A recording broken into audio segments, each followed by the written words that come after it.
કચ્છ તરફથી અમદાવાદ તરફ જઈ રહેલા એક ટ્રક હળવદ નજીક હરિદર્શન ચોકડી પાસે અકસ્માતનો ભોગ બનતા ભારે અફરાતફરીનો માહોલ સર્જાયો હતો। મળતી માહિતી મુજબ પૂર ઝડપે જઈ રહેલા ટ્રક અચાનક પાછળથી ઘૂસી જતા ગંભીર અકસ્માત સર્જાયો હતો।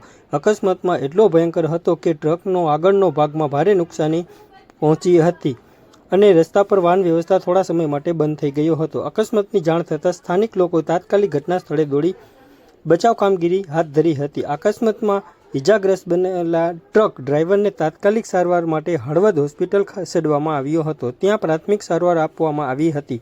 ત્યારબાદ વધુ સારવાર માટે ઇજાગ્રસ્તને મોરબી સિવિલ હોસ્પિટલ ખાતે રિફર કરવામાં આવ્યો હોવાનું જાણવા મળ્યું હતું।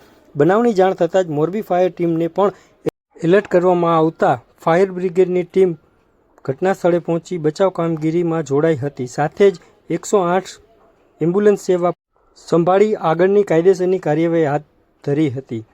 સદનસીબે આ ગંભીર અકસ્માતમાં મોટી જાનહાનિ ટળી હોવાનું સામે આવ્યું છે। અકસ્માતનું ચોક્કસ કારણ જાણવા પોલીસે વધુ તપાસ હાથ ધરી છે। જુઓ મોરબીનો અવાજ ન્યૂઝ, મોરબી।